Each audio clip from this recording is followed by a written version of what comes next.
Yeah, first off, the Bengals played before us, which I was thrilled to hear they just won, so that's great news. Um, but it's Christmas holiday. We just came off of two games here locally that I know everybody was all riled up for. We had great support, and so for today with the Bengals going on, people showed up for us a couple nights ago downtown to see the crowd. So I just looked down; it's over 11,000, but I felt it out there. You really appreciate all the people coming out tonight and supporting us for this one. That means a lot to all of us, and just want to wish everybody out there a Merry Christmas. Hope everybody gets some time with family. I know our guys and our staff's looking forward to a couple days of being able to do that as well. How important was it to get out to a quick start? Just, you just played 2 days ago. You don't want to maybe let them start to hang around and get some confidence. So was it big? Yeah, you always want to. I think every night, like when you're in the moment, you feel like it's always important to win the next possession of the first 4-minute game. We talk about the first 4 minutes going into games, so you always want that. I thought in tonight's game, you've looked at number one, they're picked to win their league. They played in the NCAA tournament. They've had a monster schedule. They seem to have played their best against their toughest opponents. And you look down, Ole Miss, who's top 20 team in America, they have a chance to beat them. I think Ole Miss wins by 2, and they had a lead against USC in the second half. Florida ended up pushing a big lead out, and I went to watch that game, and it was a lot closer than the score looked at the end. So they played really well against their toughest opponents, and so you knew they'd be up for this. But so I did think it was important we played well and played with energy coming off of Friday night. And I thought our guys did a nice job of that. I didn't feel good about some of the stretches in the middle of the first half, and I was not very disappointed how we finished the first half. But I thought coming out in the second half, our guys came out with energy, played the right way, got their hands on basketballs, and got out in transition. And I thought we played the right way in the second half, and I was pleased with that. Sometimes this kind of game can be difficult for a team, and I thought it showed some character because you come off of 2 local games that there's a ton of energy and emotion. You got Christmas break right in front of you, and these guys are ready to get home and get a breather. And then you got 20 league games in the Big 12. It's easy to kind of look past, and I'm not like that, but I can see how young people can do that, and I didn't think our guys did that at all. So big picture, I was pleased tonight. 10-1 in non-conference play. How would you assess your team through these first 11 games, and what areas do you feel there's still opportunity for improvement? Well, dang, do I shoot it? I just walk. We say you need 10 games to look at the stats and assess a team. You want me to assess? And I went from the team. There's a bunch of people waiting for. I couldn't say no. All these kids want autographs. How can I say no to that? And I'm late to radio, late to you guys. I hadn't had time to do an assessment yet. But no. Listen, we took care of business in non-conference, and you wanted to do that, right?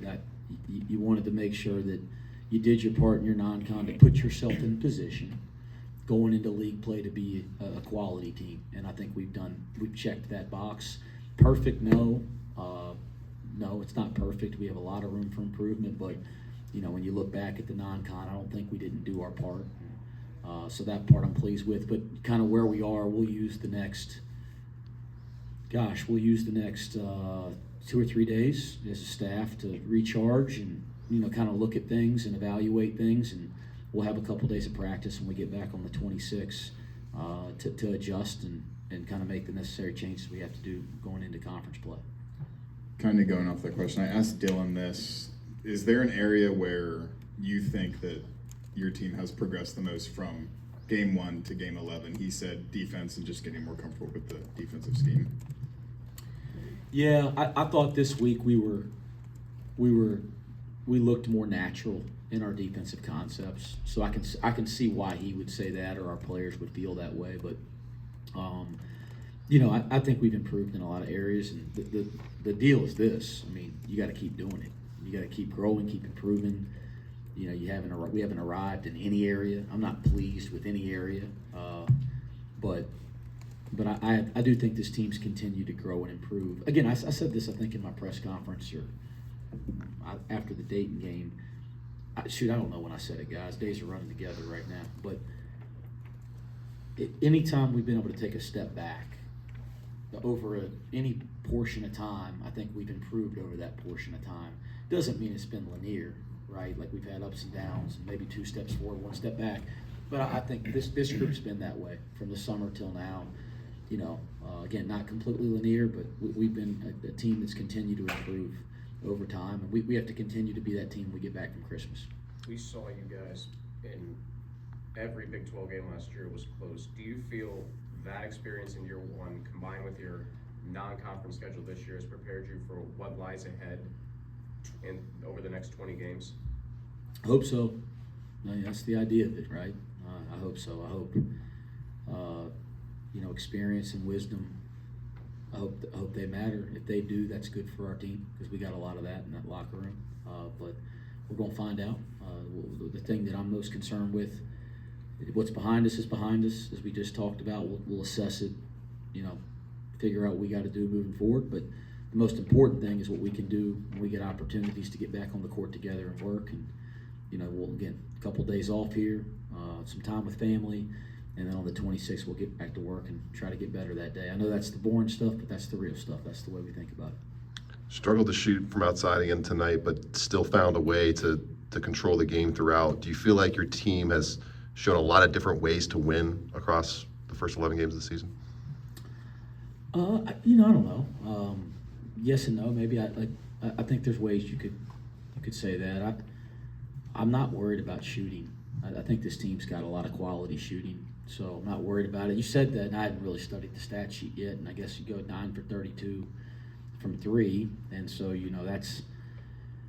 that's not great, right? That's under 30%, but I'm not worried about our shooting at all. We can shoot the basketball, and we'll continue to get better there. I thought the quality of shots starting to really improve. I think the ball movement's starting to really improve, the offensive execution, and when that happens, results start to happen. Holding Grambling State tonight, 49 points, tied for lowest this season. What were some of the defensive bright spots tonight?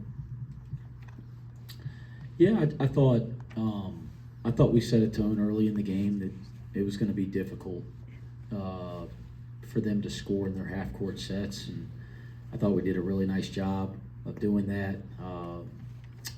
I thought in the first half they either got it in transition.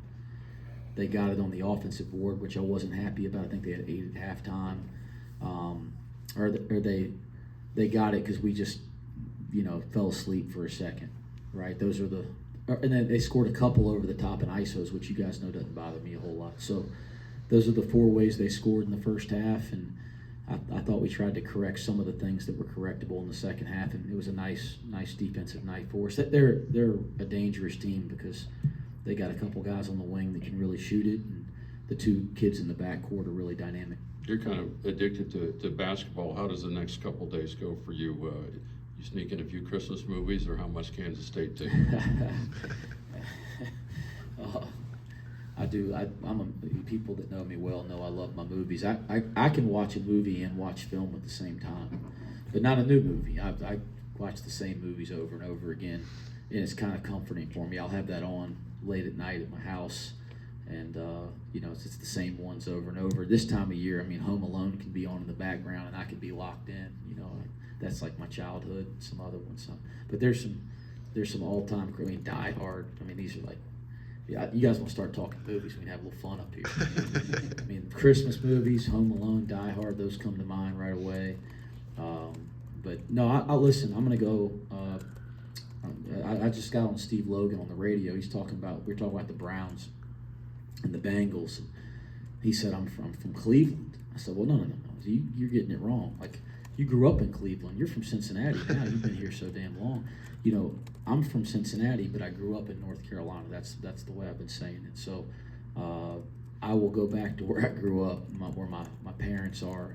So I'll be back in Charlotte and Greensboro for a couple days, seeing family and spending time with family, and doing some family stuff, which is really important. I just told our players how important that is. And then yes, I'll be doing some basketball stuff because I do enjoy it so much, and I want to get prepared for what's ahead. What do you get the parents for Christmas? That's the problem.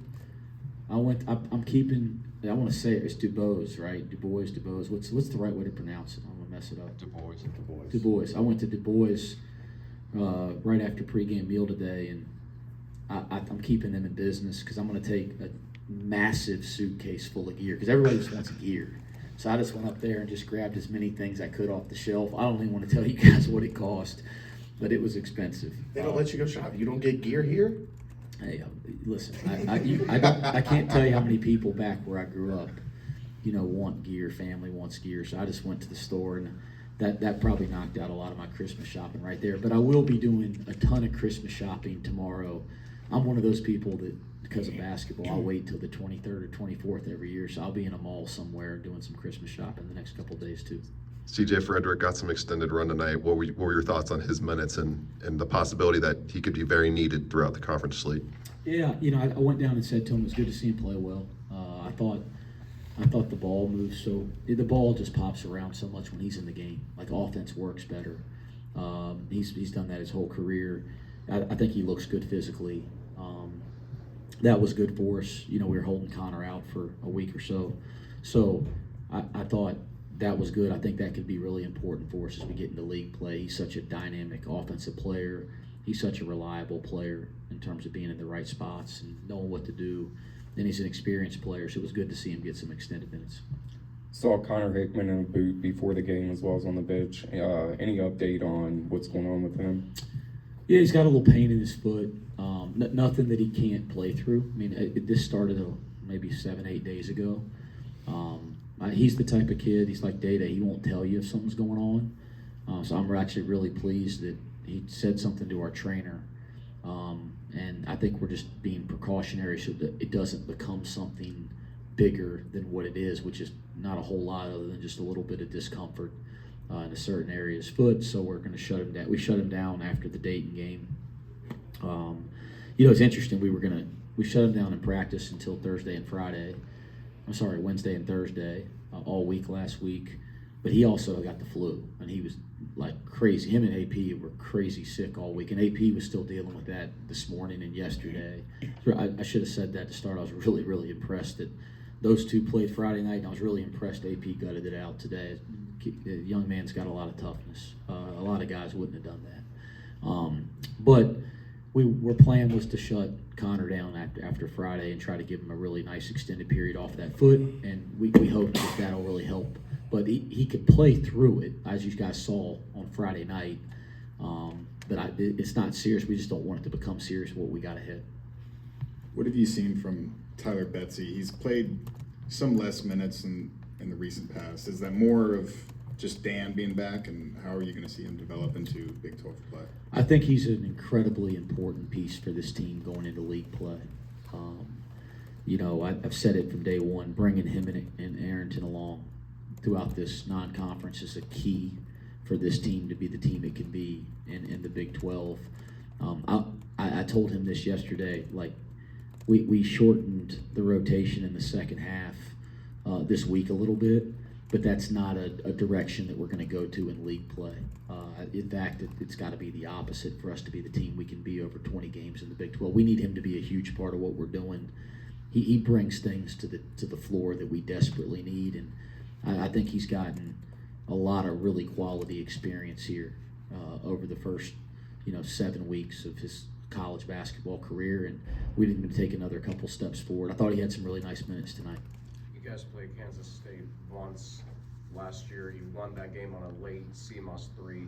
Have you had a chance to watch any film on them this year so far ahead of your matchup against them in 8 days? I haven't yet, but I'll get a chance to do that here over the next couple of days. Will you explore Day-Day Thomas another year, given the recent ruling?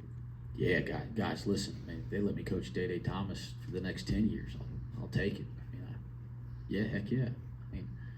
I've learned this with changes and all the things that have happened. I've learned to not pay a lot of attention to it till things are final, and to not take the roller coaster, because what they tell you, they report on, is going to happen with college athletics one week is something completely the 180 the next week, and it's made my life a lot easier when I stop paying attention to it all till something is a real rule or something is really in place. So we'll just kind of proceed till we know something different is with where it is right now.